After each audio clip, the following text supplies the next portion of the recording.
Yo, what is going on, guys?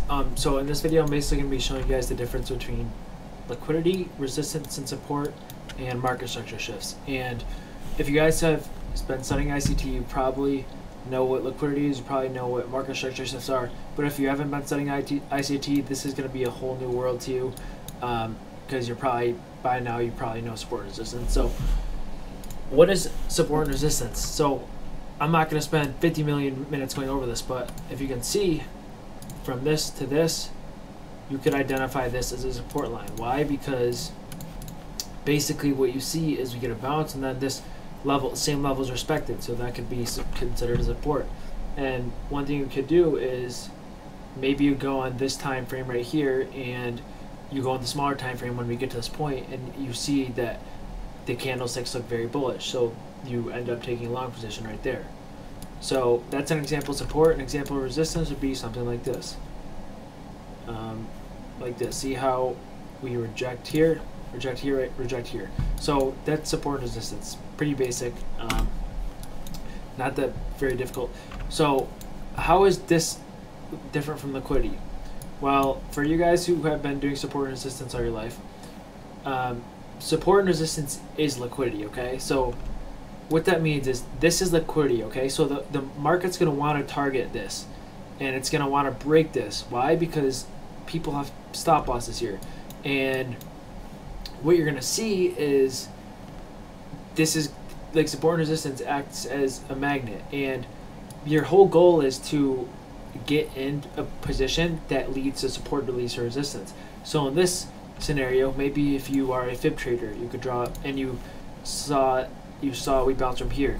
Your whole goal would be entering somewhere short, maybe on the 0.61 fib, which would be around right here. You would want to enter short there, targeting this support, and even maybe like targeting a little below it. So maybe you take partials here, and then maybe you target another point of support or liquidity. So the next point of liquidity would be right here. Why? Because that's the most recent swing low. So support and resistance, all that is liquidity, okay? So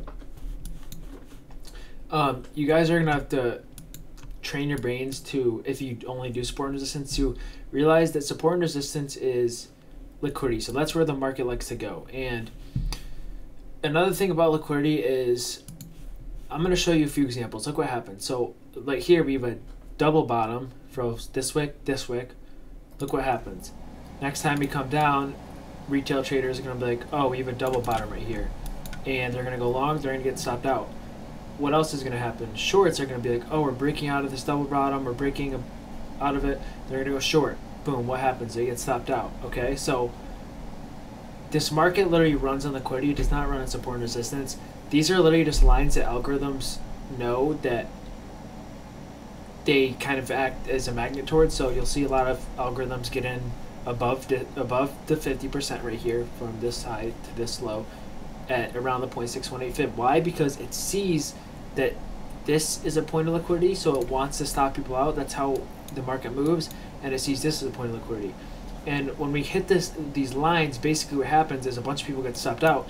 So if I'm longing here, you're going to get more liquidity for smart money, and it's going to go more down, because if I'm longing here and I get stopped, well, that's basically me stopping out of a buy order. So that means I'm basically selling it. So that's what causes the breakout through these lines. And then you're also going to get breakout traders too, so people shorting here. And I don't like breakout trading because it has a very, very neutral win rate. So sometimes, like say you entered puts right here, or you went short, obviously this will work. But if you went short here in the breakout, you barely would have been up. So that is something you kind of want to start looking at. Instead of support and resistance, start looking for like labeling them as liquidity lines. And there's two types of liquidity. There's buy side and sell side liquidity. So buy side liquidity is liquidity that's you're going to want to target that's up. So this would be buy side liquidity. And let me just label that.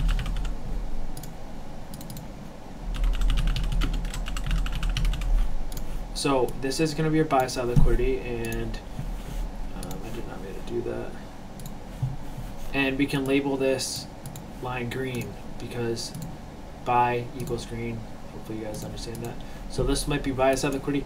Sell side liquidity would be something like this. So what that means is if we go up to this buy side liquidity, that's when you sell, okay? So if you're getting in position below buy side liquidity, that's when you want to sell. If you're getting in position above sell side liquidity, you're going to want to sell when we get to this sell side liquidity. And all this really is sell side liquidity is going to be in a bunch of different places. It's going to be your swing lows and swing highs, okay? So here's a so it's going to be an equal lows and equal highs too. So double tops and double bottoms are also liquidity. And those are the main types of liquidity I use. I like to look for double tops and double bottoms. So basically a double top is equal highs. So I write that like EQH for equal highs. And then a double bottom would be equal lows. So I write EQL for equal lows. So I like looking for that. I like targeting equal lows and equal highs. So in this situation, you can see that we hit this liquidity. Where are the next points of liquidity? Well, they're going to be all your other swing lows. So they're going to be here, and they're going to be here. So what you're going to want to do is, if you have a big position, you're going to want to scale out at these points. Why? Because if you don't, it could go under like this and then totally reverse on you and stop you out. So these are really good sell side targets. And same thing goes with buy. Like this would be a buy side liquidity. If you look, see how pointy this is? This isn't just a resistance line. Obviously, retail traders will be like, "Oh, this is resistance," and then look what happens. Okay, so pay really close attention to this. Retail traders are gonna be like, "Oh, this is resistance." They're gonna short right here, and you're gonna see retail traders with like a higher or a higher risk reward might not get stopped out of this. Why? Because what they're gonna do is they will go short at resistance, which this is really considered resistance right now. And if they have like a 2-1 risk reward, it might look something like this. So this is a 2-to-1 right here, and they're not going to get stopped unless it goes way above resistance. But there's going to be smart money traders also that are going to be long from down here, okay? And like so maybe they long in a fair value gap. So like I could see a smart money trader longing right here. So like this, you can obviously be bounced on this fair value gap, boom, you go up, and let's say they longed here, they got stopped out, but let's say they longed again in this small fair value gap. Okay, so say they long in this tiny fair value gap right here, they're going to get in and they're not going to sell until we reach buy side liquidity.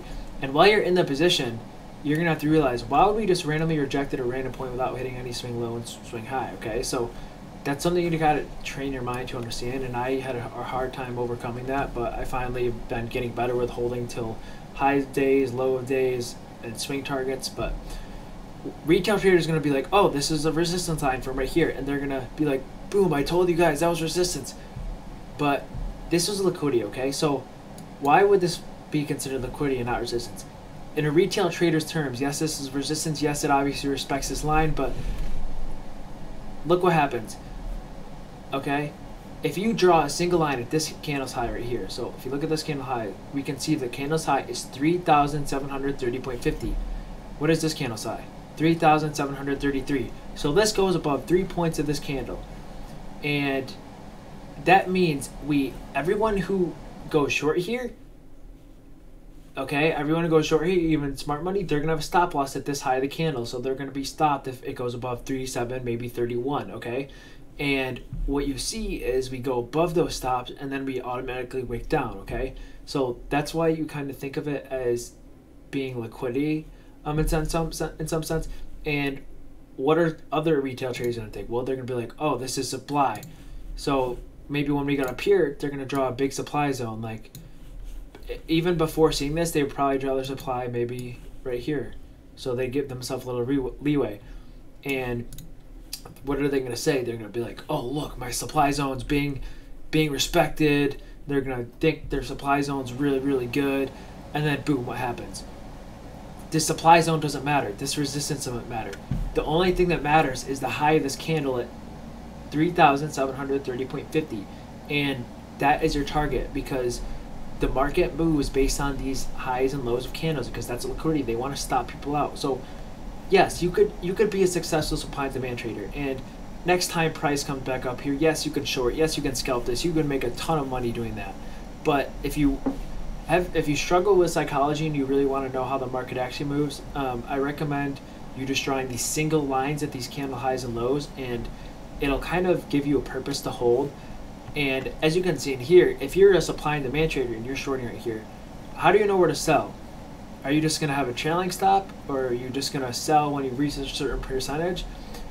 In my opinion, waiting for a certain percentage, having a trailing stop is just horrible, because the market moves based off liquidity. So your target should be at liquidity, because if your bias is correct, I can 99% guarantee you it will hit your target. It will hit buy side or sell side liquidity in some form. Okay, so yes, these supply and demand still works, support and resistance still works, but if you want to be very precise and you want to know why you're holding until a certain target, then I really would recommend training your brain to understand liquidity and kind of what I'm telling you guys now. So that's just something you can realize. And yeah, if you're profitable using supply and demand, and say you were a supply and demand trader and you shorted in the supply and you made $100,000 just from shorting the supply, 3,725 to 3,695. That is a 30-point move.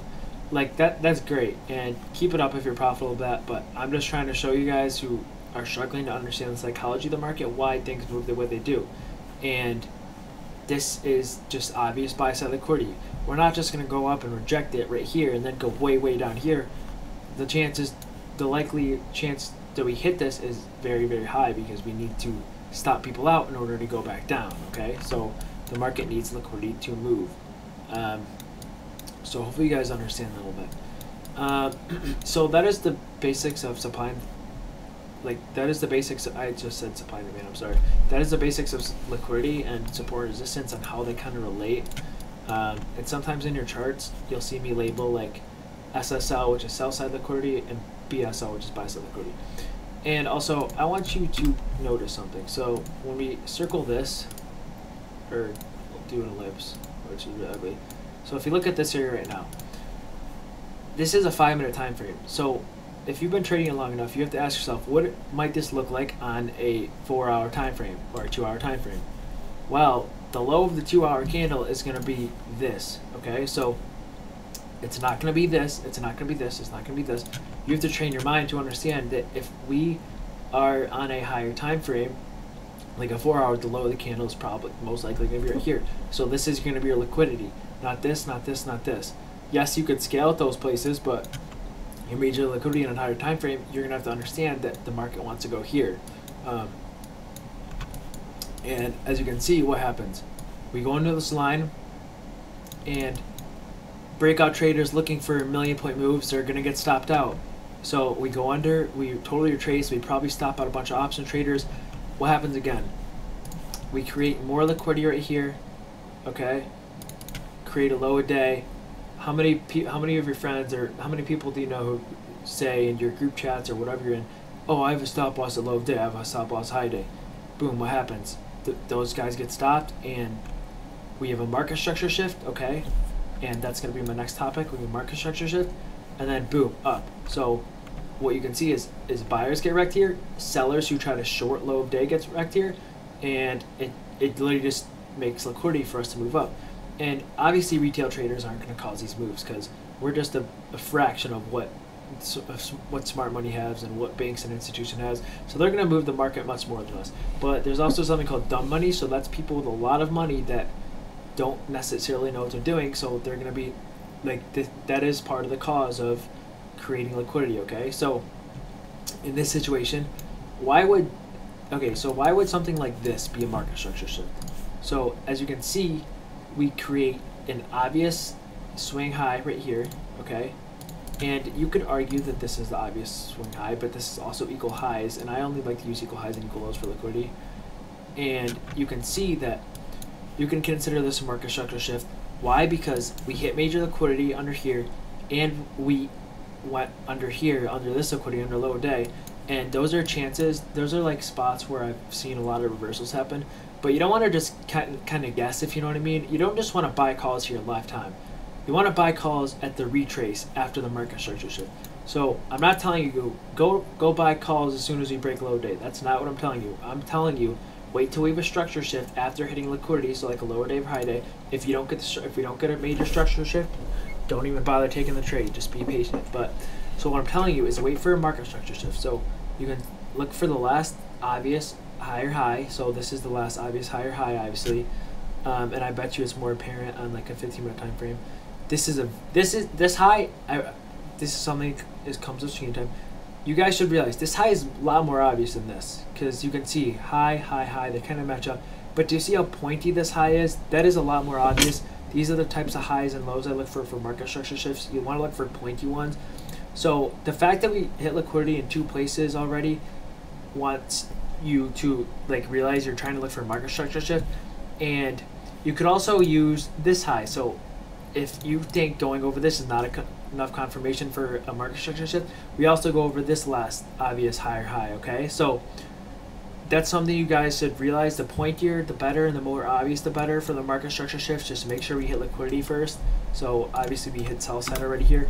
So once you get your market structure shift, you look for a fair value gap or an order block to be created. In this situation, boom, what is created? A fair value gap. If you guys don't know what a fair value gap is, watch my ICT video. But you can see this fair value gap is created. When we get a giant green candle like this, what do you think this is? Okay, and pause the video, see if you can guess. But basically what this is this is going to be a bunch of buy orders, and obviously all these buy orders are not going to get filled. So what happens when you retrace back into the giant green candle? These buy orders are going to get filled, and we're going to go up to where the market wants to stop people out. So the next really, really obvious high. So right now, this is where I'm targeting. And I was at the end of the market close, I was saying this was my target. And obviously you're going to be able to see after I upload this video if we hit this or not. I really think we will, but I like to take partials at stuff like this. So as you can see, this is the obvious high. I also took partials right here. Look, 4 equal highs. That is a bunch of stop losses waiting to be triggered. So just in case this doesn't hit, which I will tell you, most of the time it will. The obvious, unless your bias is completely wrong, most of the time this will hit if your bias is correct. So you want to take partials at these smaller equal highs, smaller equal lows, bigger or smaller swing highs, smaller swing lows. So you take profits here, you take profits here, take profits here, and then maybe leave a stop loss to break even, and your final target would be right here. So you see that market structure shift, you see the fair value gap created, and sometimes you're going to see that this fair value gap might not be created when we have a market structure shift. What does that mean? Well, that means don't take the trade, because it's going to be lower probability, because there's not going to be as much leftover buy orders waiting in the fair value gap.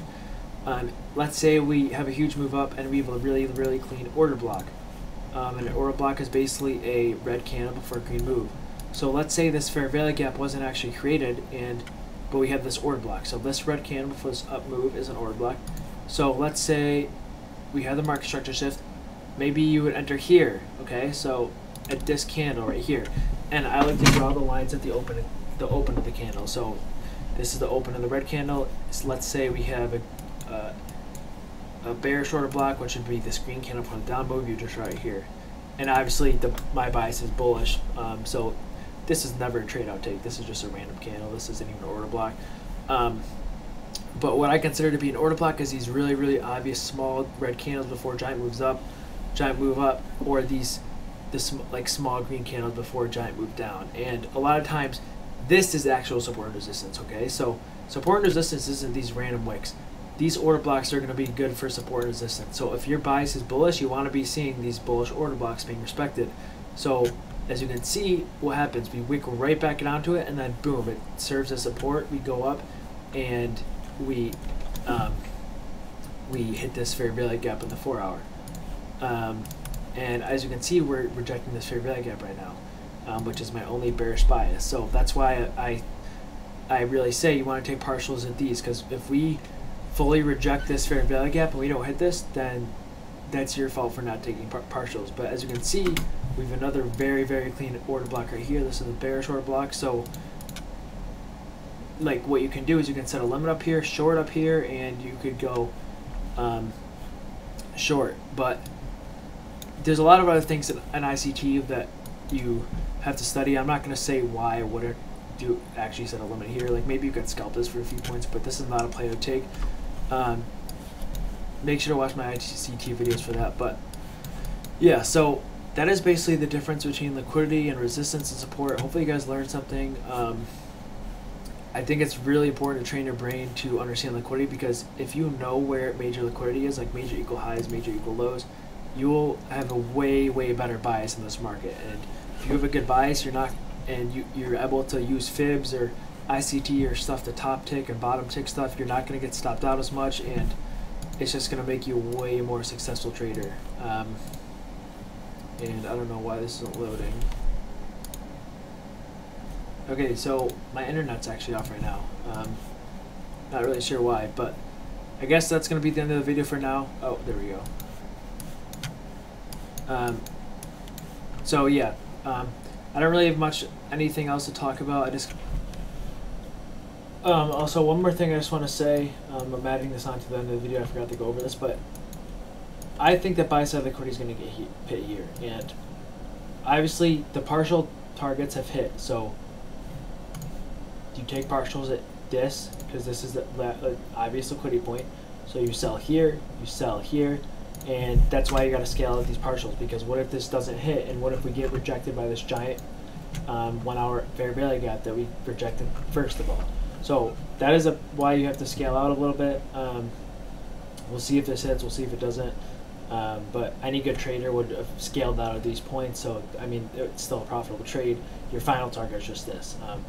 But what happens? So being that I think this is going to go up, what do you notice? So you notice that I have an X right here, and this represents liquidity on the smaller time frame. So look, to go up, we have to hit these strong points of liquidity. To go down, and then to go back up, we have to hit, like, we have to go below this wick, which is also liquidity. And let me just put an X here. To go back up. So to go down, we need to go over this liquidity, and to go up, we have to go under this liquidity. And that kind of sounds, there's probably something you guys never learned. You probably sounds weird too, because you're probably thinking, oh, to go up, we have to bounce. But no, to go up, we have to go under a major point of support or resistance or whatever, and then we go up. Why? Because that's how we stop out people. That's how we get orders to help us go up again, okay? So you can see just in this situation, this is only the 3-minute time frame, but if you go to the 15-second time frame and you have a bullish bias on the bigger time frame, or you're playing 15-second setups, what you're going to see a lot of times is we're going to go above and below major swing highs and then just randomly reverse. And that's really important to note, because if you do have a bullish bias and we never saw any of these candles, you're going to want to say to yourself, oh, I think in order to go back up, we need to go into this wick. So when you see us going to this wick, you're not thinking, oh, I'm going to panic sell, You got to think in your head, oh, that's good. We just took liquidity for another move up, okay? So that is the one thing I forgot to go into this video. Hopefully you understand that. I would go back test the 15-second and look for a lot of this. But yeah, shout out to T Trades on Twitter. He kind of put me on the 15-second and 30-second chart. You'll see a lot of these liquidity grabs a ton. And yeah, other than that, continue watching the rest of this video. If I don't put this in the end. If I don't put this in the end, you're probably about to hear the outro, and yeah. Kind of wanted to show you the difference between support and resistance and liquidity. So look, remember how I said when we were on the 5-minute time frame, you have to imagine it on like a 1 hour, 4 hour. You can see this is just one single point. What happens? We go under liquidity, and boom, we're tracing back up. And obviously there's a giant 1 hour fair value gap in here. We already rejected it once, but yeah. So let me know if you have any questions. If you want, I do have a Discord in the description where I do alert in sometimes alerts, sometimes educational content, and they're like live alerts. And I do have another Discord you can ask me questions in for free. The one I'm in is paid, but I don't own it. But I missed an alerter in there. There's a lot of other great alerters in there. But yeah, if you want to join that, click the link in the description, and I also have a free Discord in the description where you can ask me questions or whatever else you want to ask. So yeah, hope you guys enjoyed this video, and have a great evening or a morning whenever you're watching this. Peace out.